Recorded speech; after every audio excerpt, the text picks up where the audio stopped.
Salut à tous, bienvenue dans The Programmatic Society, un programme qui vous propose d'entendre la voix de ceux qui font le marché du programmatique, en français dans le son, international dans le ton.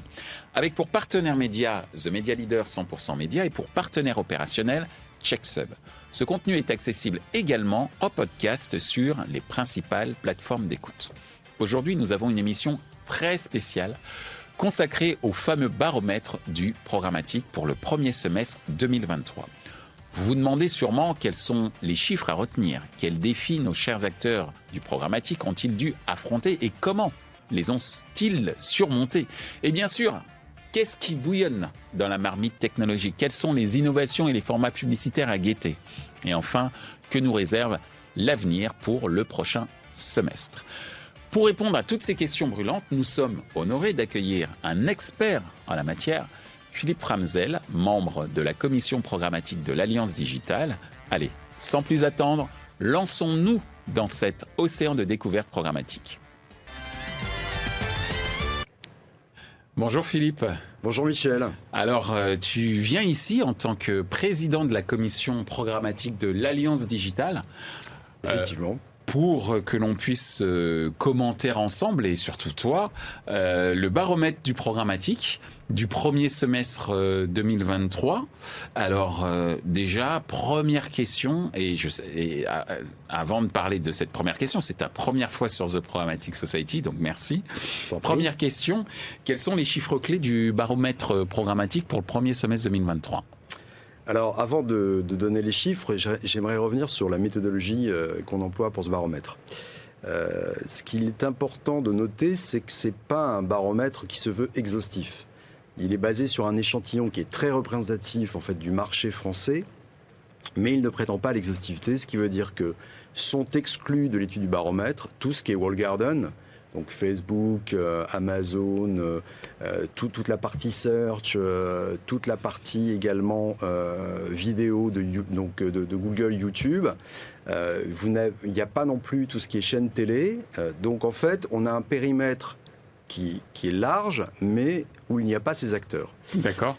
Et en fait, on recense à peu près 1500 sites pour une quarantaine de régies. Donc ça a quand même du sens, mais on ne prétend pas, encore une fois, à l'exhaustivité. C'est pour ça qu'on peut trouver des chiffres un peu différents de ce qu'on voit sur le marché. Il y a des études qui existent sur le marché où Google et Facebook sont pris en compte. Et évidemment, on voit moins ce qui se passe pour, j'allais dire, l'éditeur lambda. Donc, l'information qu'on utilise en fait dans l'analyse, elle provient de 18 SSP qui sont branchés à la société Atomic. Donc, Atomic, qui est une société qui nous permet de collecter les données et les analyser. D'accord. Donc, voilà, donc le périmètre est le suivant. Ensuite, quels sont les chiffres clés?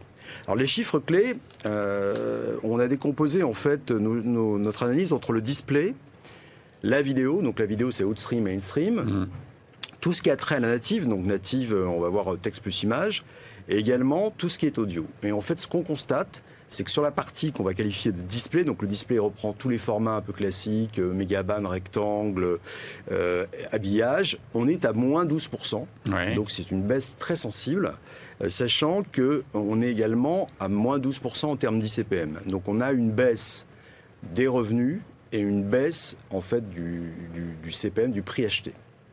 Si on regarde ce qui se passe sur la vidéo, même la vidéo qui est un format en fait très attractif est en baisse, parce que la vidéo est en baisse de moins 6%, avec une baisse du CPM de l'ordre de 22%, alors que les impressions augmentent de 20%.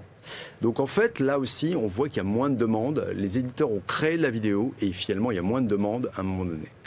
Excuse-moi, quand tu dis que les éditeurs ont créé de la vidéo, ça veut dire qu'ils ont créé des contenus vidéo pour y accueillir des publicités vidéo. Alors, on peut supposer que les plus 20% en termes de volume, de croissance, proviennent de la création ou de la consultation de vidéo.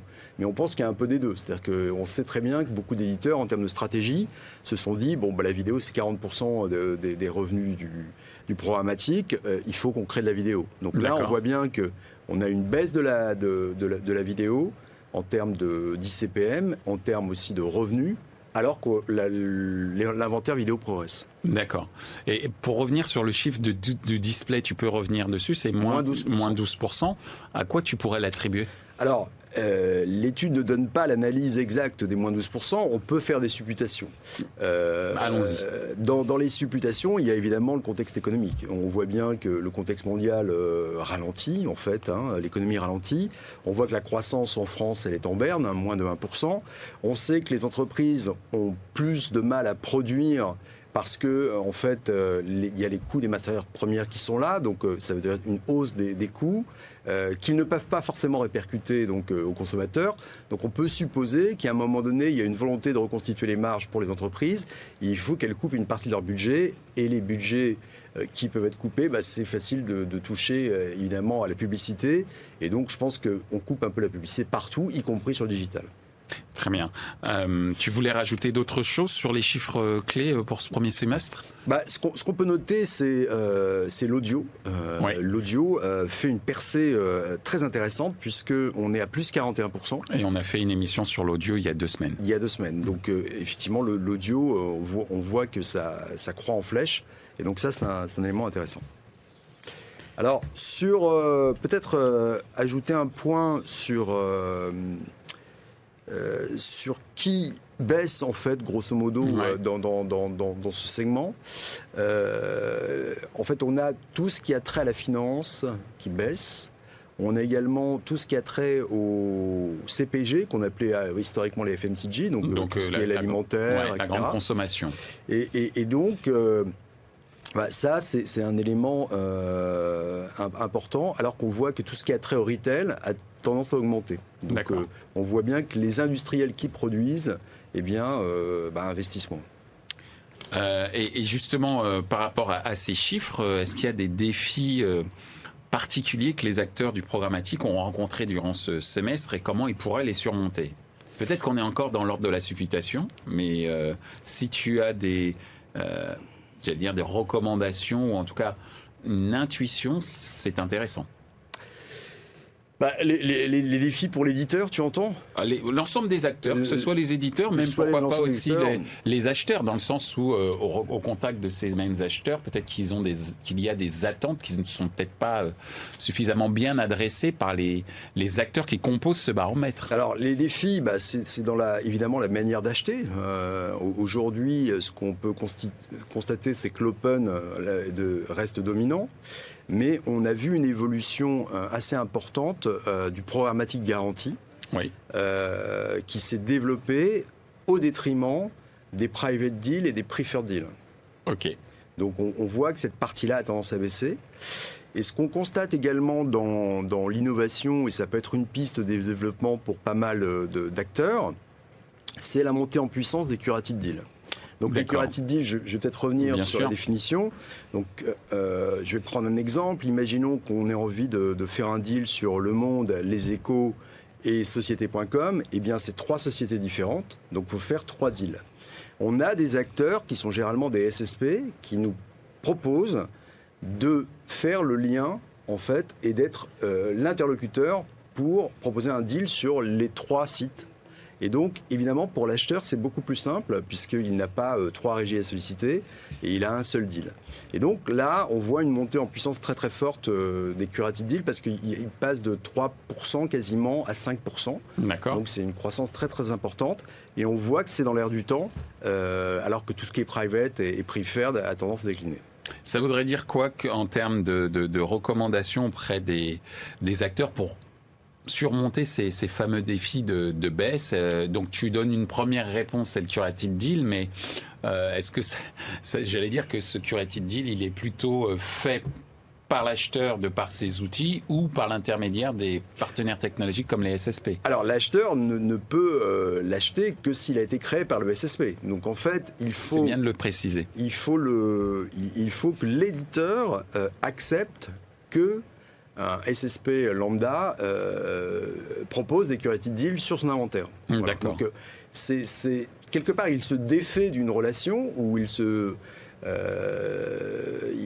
a moins la maîtrise des choses, mais il peut avoir un apport de business qu'il n'aurait pas parce que, imaginons que quelqu'un veuille effectivement toucher une cible de décideurs. eh bien, s'il n'est pas dans le curated deal décideur du SSP lambda, eh bien, peut-être qu'il n'aura pas la campagne. Donc, c'est une piste de développement qui peut avoir du sens. Tu en vois d'autres ? Après, il y a évidemment tout ce qui... on voit les attentes marché en termes de SPO, donc Supply Path Optimization. Donc en termes de chemin d'accès, pour simplifier. En fait, c'est vrai que dans cet univers où l'éco-responsabilité a du sens, on sait que certains annonceurs posent la question de savoir comment ça se passe et savoir sur une même impression, est-ce qu'on fait un même appel ou on fait 10 appels. Donc évidemment, si on fait 10 appels en header bidding, je rappelle que le header bidding permet d'interroger plusieurs bourses électroniques en même temps. Et plusieurs SSP. Plusieurs SSP ou bourses électroniques, voilà, pour simplifier. Ouais. Et on alloue l'impression à l'enchère la plus élevée. Eh bien, lorsqu'on fait ça, évidemment, on a des coûts de serveur qui sont plus importants, puisque pour une même impression, on va appeler peut-être 10 SSP. Ouais. Si on a un chemin plus simplifié parce qu'on fait un deal particulier avec un seul SSP, évidemment, en termes d'éco-responsabilité, on dépense beaucoup moins d'énergie. Donc ça a plus de sens. Donc ça, c'est une piste de développement aussi pour les acheteurs comme pour les vendeurs, de se dire on va vers un SPO simplifié. Alors justement, on a parlé des différents défis qu'ont rencontrés pendant ce semestre les acteurs, et ça nous a fait pivoter de plus en plus vers les aspects technologiques, puisqu'on a évoqué le SPO, les SSP, les DSP. Est-ce qu'il y a des innovations, justement, en restant sur cet aspect technologique, est-ce qu'il y a des innovations technologiques ou des formats publicitaires émergents qu'il faudrait surveiller ? Alors, il y a évidemment le DOH qui n'est pas mesuré par l'étude. Donc je rappelle que le DOH c'est pour l'extérieur, enfin le Digital Out of Home. Voilà, c'est les écrans digitaux extérieurs qui sont pilotés aujourd'hui en programmatique. Mais pour le coup, l'étude ne les mesure pas pour le moment. Donc ça, c'est une roadmap qu'on pourrait avoir pour 2024. Il y a évidemment l'audio que j'évoquais, avec la montée en puissance du podcast. C'est-à-dire qu'on peut se dire qu'à une époque, les éditeurs voulaient absolument faire de la vidéo. Aujourd'hui, on sait que le podcast, le CPM du podcast, il est plus élevé que celui de la vidéo en moyenne. Donc, et selon toi, c'est logique ou pas ? C'est logique parce que, oui, je pense que le podcast offre une qualité d'écoute qui est très importante. C'est-à-dire que quelqu'un qui choisit... qui met ses écouteurs et qui choisit son podcast, etc., c'est quand même une relation très privilégiée avec le contenu. Voilà. Donc on peut se dire que le spot qui passe peut avoir beaucoup de sens. Donc, et puis il y a aussi une part de rareté qui joue sur le prix, puisqu'aujourd'hui, il n'y a pas un inventaire de podcast qui est au niveau de la vidéo, par exemple. Oui. Donc, mais ça commence à se développer fortement. Et on peut se dire que les éditeurs qui ont créé beaucoup de contenu vidéo peuvent songer désormais à créer du contenu audio. C'est sans doute une piste de développement importante. Est-ce que tu vois d'autres formats publicitaires émerger ? On a parlé de l'audio, on a parlé du fait qu'il y avait une émergence du gré à gré. Est-ce que ça veut dire qu'aujourd'hui, il y a une sorte de retour en force de ce qu'on appelait il y a une époque les opérations spéciales, et est-ce que ces opérations spéciales peuvent être gérées via le programmatique ? Alors là, dans les formats que j'ai évoqués, je ne parle pas d'opérations spéciales. Non, mais je pose... Tout ça est achetable en programmatique. Alors, le développement des opérations spéciales, je pense qu'elles pèsent 10% du marché, mais l'étude ne les prend pas en compte. C'est-à-dire qu'aujourd'hui, l'étude, elle prend en compte essentiellement les formats qu'on va dire standards, classiques, qui sont opérables sur de multiples sites de manière programmatique. Exactement. Est-ce que on pourrait faire une sorte de prévision, anticipation sur ce qui pourrait se passer sur le second semestre 2023 ? Alors, on n'a pas donné les chiffres de T3, mais on a déjà les premiers chiffres, et la tendance n'est pas à la remontée des investissements. Pas de remontada. Pas de remontada sur T3. Q4, c'est encore loin, même si ça arrive très vite. Donc on sait que Q4 généralement représente 40% du business. Donc effectivement, c'est crucial. Il y a l'effet, on peut espérer que la Coupe du Monde du rugby ait un effet bénéfique sur Q4. Donc ça peut compenser un petit peu la conjoncture économique. Mais ce qu'on a dit tout à l'heure sur le coût des matières premières, même s'il y a eu des fluctuations, ça reste élevé. Hein. Je sais pas, le papier a été multiplié par 2, le pétrole reste très haut. Donc il y a quand même toujours ce problème des matières premières qui coûte plus cher pour produire.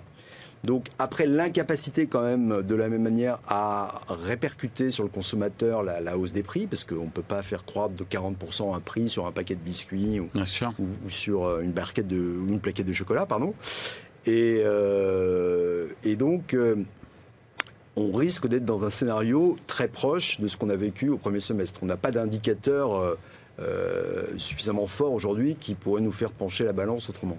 D'accord, donc faire une sorte de pari sur ce qui pourrait se passer sur le second semestre, c'est compliqué, mais en tous les cas, on va pas voir tu ne supposes pas qu'il va y avoir une remontée, pour reprendre le terme de remontada de tout à l'heure? En tout cas, sur T3, non. Sur T3, non. Peut-être que Q4, oui, mais T3, non. Ok, très bien.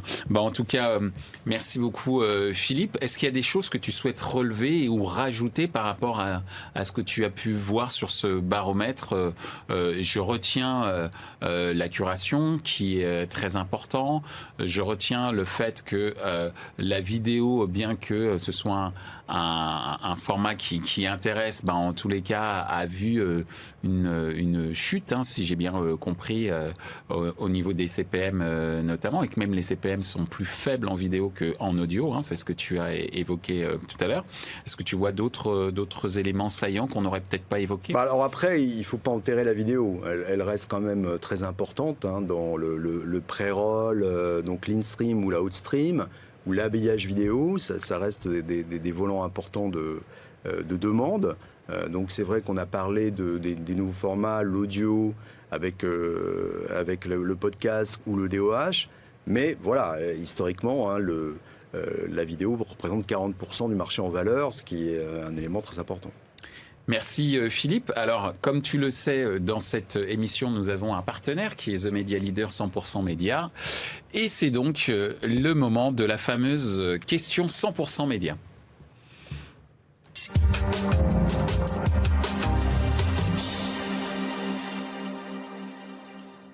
Alors, je te rappelle le principe, tu as 60 secondes pour répondre à la question qui va être posée aujourd'hui par Jean-Philippe Piot, Managing Director de The Media Leader 100% Média.